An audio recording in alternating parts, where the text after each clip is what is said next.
जय श्री राम सभी को। आप सभी का स्वागत है आपके अपने चैनल चंद्रकांता योगशाला पर। आज हम लेकर के आए हैं डाइजेस्टिव सिस्टम के लिए योग आसन। अगर हमारा पाचन तंत्र स्वस्थ होगा तभी हम स्वस्थ रह पाएंगे। तो पाचन तंत्र को किस तरीके से हम हेल्दी बना सकते हैं, क्योंकि आजकल खाना पचता नहीं है, भूख नहीं लगती है, अपच रहता है, गैस बनती रहती है।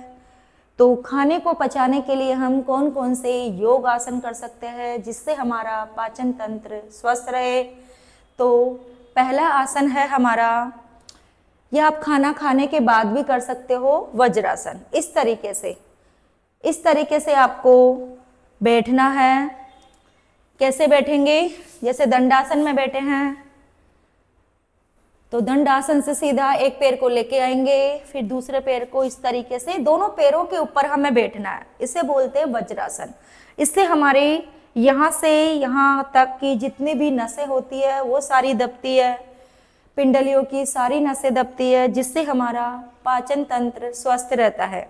इस तरीके से आप इसे खाना खाने के बाद भी बैठ सकते हैं। जो लोग लेट नाइट तक खाना खाते हैं, समय नहीं मिलता है काम की वजह से, तो लेट खाना खाते तो उनकी सबसे पहली समस्या आती है पाचन तंत्र की।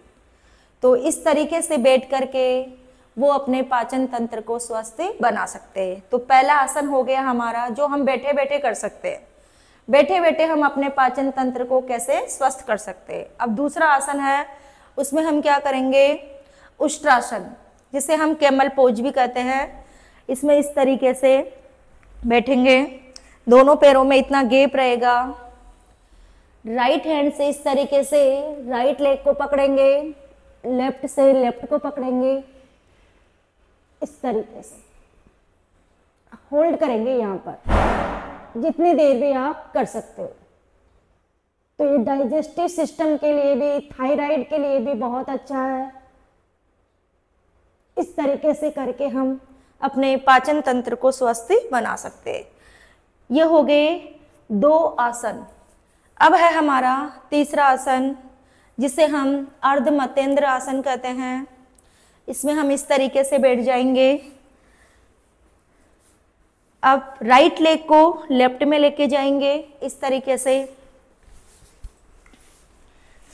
राइट लेग को लेफ्ट में लेके जाएंगे। तो जो पैर ऊपर है, इस तरीके से जिस पैर को हमने फोल्ड किया है वो हाथ हमारा पीछे आएगा, इस तरीके से। और दूसरे हाथ से हम इसको स्टार्टिंग में ऐसे सीधा रखने की कोशिश करेंगे। धीरे धीरे हम जैसे जैसे हमारी बॉडी लचीली होती जाएगी, हम इस तरीके से हाथ को यहाँ रख सकते हैं और इस तरीके से देखना है। ये भी पाचन तंत्र के लिए बहुत अच्छा आसन है और बैठे बैठे हम इसको कर सकते हैं, लेकिन करना आपको ही है। डेली प्रैक्टिस करें इस तरीके से। यह है अर्धमतेंद्र आसन।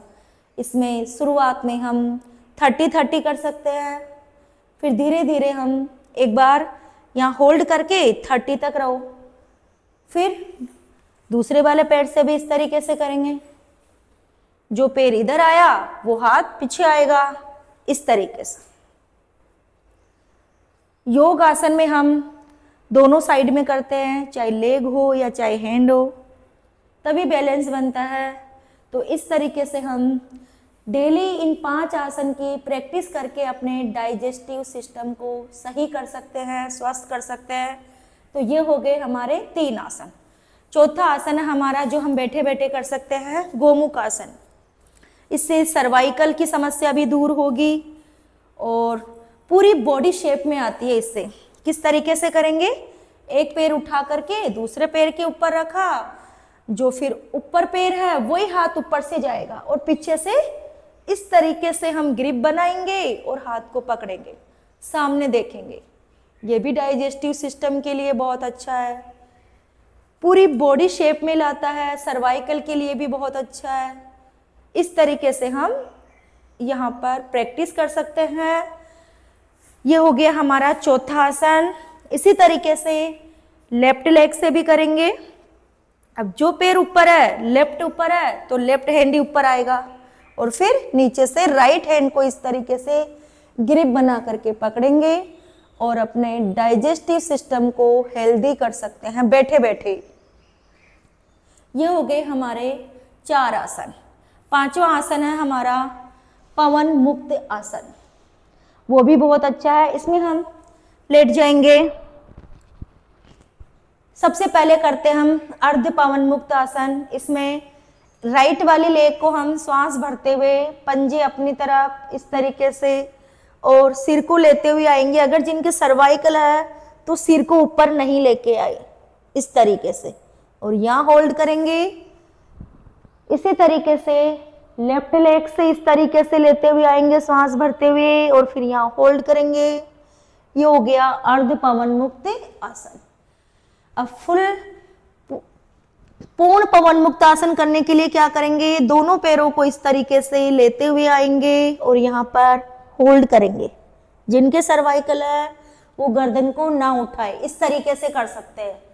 पैरों से पेट पर दबाव डाल सकते हैं और अपने आप को स्वस्थ व फिट बना सकते हैं और अपने पाचन तंत्र को बेहतर बना सकते हैं।